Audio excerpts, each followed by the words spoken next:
आज हम replacement theory का जो नेक्स्ट टाइप है आज हम उसको करेंगे, जो है कि replacement policy of the item breaking down suddenly जो फेल हो जाती है रिप्लेसमेंट। ये दो तरह की होती है, दो टाइप्स है। एक होती है इंडिविजुअल रिप्लेसमेंट और दूसरी होती है group replacement policy. So individual replacement policy के कुछ स्टेप्स हैं जिसको हम कैलकुलेट करेंगे। सो इंडिविजुअल रिप्लेसमेंट के स्टेप्स है आपके। सो इंडिविजुअल रिप्लेसमेंट के जो स्टेप्स है, फर्स्ट स्टेप क्या है कि हमने एवरेज मीन लाइफ निकालना होता है, जिसमें क्या है कि हमें प्रोबेबिलिटी गिवन होती है और टाइम पीरियड भी गिवन होता है जिसको हमने मल्टीप्लाई करना होता है। सेकंड स्टेप में हमने जितने इंडिविजुअल नंबर ऑफ फेलियर्स निकालने होते हैं वो कैसे निकालने, नंबर ऑफ आइटम्स हमें गिवन होते हैं और जो भी मीन लाइफ निकली है हमारी उसको डिवाइड कर देना है। उसके बाद इंडिविजुअल रिप्लेसमेंट निकालेंगे, वो कैसे निकालेंगे कि जितने नंबर हमारे इंडिविजुअल नंबर ऑफ फेलियर्स को सॉल्व कर आएगा और इंडिविजुअल कॉस्ट जो गिवन होगी उसके साथ मल्टीप्लाई कर देना है। तो इससे ऐसे हमारा जो है इंडिविजुअल रिप्लेसमेंट सॉल्व होगा। सो मैंने एक इंडिविजुअल रिप्लेसमेंट का क्वेश्चन लिया है। कहते हैं probability of failure during week have been observe from the certain types of resistors. हमें वीक गिवन है, मतलब टाइम पीरियड गिवन है, प्रोबेबिलिटीज गिवन है। कहते देयर है 1000 रेसिस्टर्स है हमारे पास जो यूज़ किए गए हैं, जिनकी कॉस्ट कितनी है, 10 कॉस्ट लगेगी उस to replace our individual resistors. So इसको सॉल्व करेंगे हम पहले। पहले हम जो है वीक, पहले हम निकालेंगे एवरेज मीन लाइफ, जैसे मैंने आपको स्टेप्स में बताया था। यहाँ आगे प्रोबेबिलिटीज़। सो हमारे पास वीक जो है 4 है और प्रोबेबिलिटीज़ हमारे पास गिवन है। ये ऑलरेडी इसमें गिवन है प्रोबेबिलिटी में, बट कुछ समय ऐसे होते हैं जहाँ पर हमने पहले उसको प्रोबेबिलिटीज़ में कन्वर्ट करना होता है। सो इसको हम कैसे निकालेंगे, summation x that is P1 multiply X1। सो इन दोनों को मल्टीप्लाई कर किया तो ये आ गया 0.20, इन दोनों को मल्टीप्लाई किया तो यहाँ आ गया 1.2, इन दोनों को मल्टीप्लाई किया 0.45 एंड इनको मल्टीप्लाई किया तो इतना आ गया। और इसका हमने टोटल निकाल लेना है।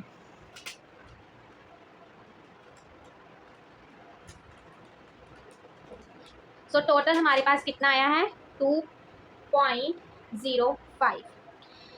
सेकंड, ये फर्स्ट स्टेप था आपका। सेकंड स्टेप में क्या था कि हमने निकालना है individual number of failures. So individual number of failures is equal to, तो उसको हम कैसे निकालते थे, जितने नंबर ऑफ आइटम्स हमने यूज़ किए, कितने किए थे, 1000, और जितना हमारे पास एवरेज मीन लाइफ आया है वो कितना आया हमारे पास, 2.05। इन दोनों को डिवाइड किया तो हमारे पास कितना आएगा, तो हमारे पास अप्रॉक्सीमेट आंसर आएगा 487.80। एंड द थर्ड स्टेप, जो लास्ट स्टेप था इंडिविजुअल रिप्लेसमेंट का, वो क्या था कि हमने इंडिविजुअल रिप्लेसमेंट करनी है। तो इसकी कॉस्ट हमें गिवन है 10। इंडिविजुअल रिप्लेसमेंट जो हम निकालेंगे individual number of failures into जितनी हमारी कॉस्ट होगी, इंडिविजुअल कॉस्ट होगी। सो इंडिविजुअल नंबर ऑफ फेलियर्स हमारे पास कितने हैं, वो हमारा निकला 487.80 और इंडिविजुअल कॉस्ट हमारी कितनी है, दैट इज़ 10। सो 10, इन दोनों को मल्टीप्लाई किया तो हमारे पास आ गया ये। सो इंडिविजुअल रिप्लेसमेंट हमारे पास 4878 आया है। इसके बाद हम करेंगे ग्रुप रिप्लेसमेंट। वो कैसे करते हैं, मोस्टली एग्जाम में ये हमें कंबाइन क्वेश्चन ही आता है, सो इसको हम कंबाइन ही करेंगे। सो ग्रुप रिप्लेसमेंट कैसे करते हैं, सो ग्रुप रिप्लेसमेंट हम कैसे करेंगे, इसके कुछ स्टेप्स है। पहले हम कैलकुलेट करेंगे इंडिविजुअल नंबर ऑफ फेलियर्स, वो मैं बताऊंगी सब में कैसे कैलकुलेट करेंगे। दैन फिर हमने इंडिविजुअल जो नंबर ऑफ फेलियर्स होंगे उसका क्यूमुलेटिव फ्रीक्वेंसी निकालनी है। फिर कॉस्ट हमने रिप्लेसमेंट्स के निकालनी है, दोनों की, इंडिविजुअल के, ग्रुप के। दैन हमें टोटल कॉस्ट और एवरेज कॉस्ट निकालनी है। और लास्ट स्टेप जो है ना, ये मैं आपको बाद में बताऊँगी कि इसका मतलब क्या है। सो सम करते हैं हम ग्रुप रिप्लेसमेंट का। सो ग्रुप रिप्लेसमेंट जो है सेम ही मैंने सम किया है जो हमने इंडिविजुअल रिप्लेसमेंट का किया था। सो इंडिविजुअल रिप्लेसमेंट का ही सम मैंने लिया है, जहाँ पर हमें इंडिविजुअल कॉस्ट गिवन थी 10 रुपीज़ और यहाँ पर हमें जो ग्रुप कॉस्ट मिली है वो है ₹4 जो पर रेसिस्टर्स है। सो ग्रुप रिप्लेसमेंट के लिए पहले हमने क्या निकालने थे, कैलकुलेट करने थे इंडिविजुअल नंबर ऑफ फेलियर्स हर एक पीरियड का।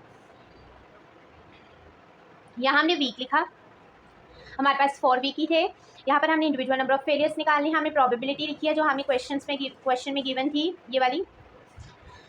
उसके बाद हमने जो है अभी जो है हमने जो है इंडिविजुअल नंबर ऑफ फेलियर्स निकालने। हमारे पास टोटल रेसिस्टर्स कितने थे, 1000 के अकॉर्डिंग हमें इसको मल्टीप्लाई करना है। सो 0.20 को हम फिर एंड 1 पीरियड निकालेंगे। सो 1000 इंटू 020, तो हमारे पास कितना आएगा इसका आंसर 200। इन दोनों को नहीं इनको निकालेंगे हम, पीरियड वाइज इसको निकालेंगे। सो ये आ गया 200। सो इसका इंडिविजुअल नंबर ऑफ फेलियर्स भी कितना आ गया 200। सेकंड पीरियड निकालेंगे। सेकंड पीरियड में हमने रिपीट जो है नंबर लेना है, जो हमें इंडिविजुअल नंबर ऑफ फेलियर्स निकाले होती है, इसको इसके साथ ही हमें क्या है मल्टीप्लाई करना है। 200 इंटू 020, तो ये हमारे पास आएगा 40। और इसको हमने, क्योंकि हम सेकंड पीरियड निकाल रहे हैं, तो इसको हम 1000 के साथ ही कंसीडर करेंगे। ओके, इसको 1000 के साथ किया तो यहाँ पर हमारे पास आ गया 600। 600 प्लस 40 तो 640। अगेन हम 640 के साथ निकालेंगे। 640 इंटू 0.20, तो ये आएगा 128। 200, अभी हमने 200 लेना है कि जिस पीरियड का हम निकालेंगे उसको 1000 के साथ करेंगे, जो बाकी पीरियड होंगे उसको हम फिर से रिवर्स के साथ करेंगे, जो इंडिविजुअल नंबर ऑफ फेलियर्स होंगे। सो 1000 इंटू 0.15, तो ये आएगा 115। दोनों इन सभी को, सॉरी ये रह गया, यहाँ आएगा 120। 150 120 128 को किया तो ये आएगा हमारे पास 398। हम फोर्थ पीरियड निकालेंगे। सो 398 को अगर 0.20 के साथ किया मल्टीप्लाई, तो ये आएगा 79.6, या आप सिंपल 79 भी ले सकते हैं, अप्रॉक्सीमेट कर लें। और यहाँ पर अगर किया 0.60 640 के साथ तो आएगा 384। और 115 को 0.15 को 200 के साथ किया तो यहाँ 30। और यहाँ पर हमने 1000 को ही, अगर 1000 को ही हमने 0.05 के साथ किया तो यहाँ आ गया 50। और इनका टोटल कितना आ गया 544। इसके बाद जो है हम ग्रुप रिप्लेसमेंट का टेबल बनाएंगे।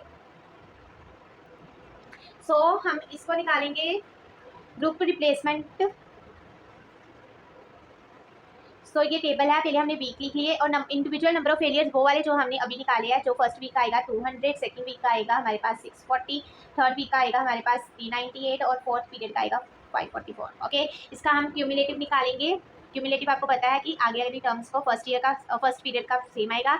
200 to 640 को प्लस करेंगे तो 840 ये इतना आ जाएगा, और लास्ट वाला हमारे पास इतना आ जाएगा। कॉस्ट ऑफ इंडिविजुअल, हमारे पास कॉस्ट ऑफ इंडिविजुअल कितना था 10 रुपीज़, और ग्रुप रिप्लेसमेंट का कॉस्ट ऑफ पीरियड कितना है 4। सो बेसिकली हमने जस्ट मल्टीप्लाई करना है। इसको मल्टीप्लाई हम करेंगे 200 के साथ। इसको जैसे कॉस्ट ऑफ इंडिविजुअल निकालेंगे तो 200 इंटू 10 2000, 840 इंटू 10 तो ये यहाँ आएगा 8400, 12,380, यहाँ आएगा 720। क्लियर? उसके बाद कॉस्ट ऑफ ग्रुप हम निकालेंगे। वो कॉस्ट ऑफ ग्रुप रिप्लेसमेंट हमेशा फिक्स ही रहेगा, मतलब एक ही होगी अमाउंट। इसको हमने जस्ट मल्टीप्लाई करना है 1000 के साथ, और ये आएगा हमारा 4000, ये भी 4000, 4000 और 4000, क्योंकि उन्होंने कहा था कि 4 पर रेसिस्टर्स है, तो हर एक रेसिस्टर कितने का होगा 4000 का। इसके बाद हम निकालेंगे टोटल कॉस्ट। टोटल कॉस्ट कैसे निकालते हैं हम, 2000 प्लस 4000 दैट इज 6000, 8400 4000 तो ये आएगा 12400। यहाँ पर इसको प्लस किया तो ये आएगा 16 38 380 21 820। और एवरेज कॉस्ट हम कैसे निकालते हैं, पीरियड को मल्टीप्लाई कर देना हमने। Average cost PC over week. So first year this one, second अगर हम ईयर में करेंगे तो ये आएगा 600, थर्ड में करेंगे तो यहाँ आएगा 5460, और 5 में करेंगे तो यहाँ आएगा हमारा, सॉरी फोर्थ में करेंगे तो 5455। क्लियर?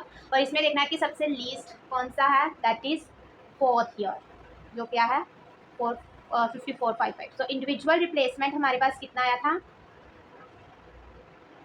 4878, और ग्रुप रिप्लेसमेंट हमारे पास आया है 5455। और जो मैंने आपको कहा था कि फिफ्थ पॉइंट मैं आपको बाद में बताऊंगी, तो उसका मतलब है कि कहते पहले आपने ग्रुप रिप्लेसमेंट तो निकाल लेना है। आपने डिटर्मिन कर दिया, जैसे हमने कर दिया है, और इसमें इसके बाद उन्होंने कहा कि आपने ये पता करना है कि एवरेज कॉस्ट मिनिमम किस मतलब रिप्लेसमेंट की है। तो आप देख सकते हैं कि एवरेज कॉस्ट जो है इंडिविजुअल रिप्लेसमेंट के लिए है। तो उन्होंने कहा कि कौन सी बेस्ट पॉलिसी होगी रिप्लेसमेंट करने की, तो वो कौन सी होगी, individual replacement policy. Is it clear sir? Individual replacement policy is economical policy है, इसको रिप्लेस करना पड़ेगा। So this is the question.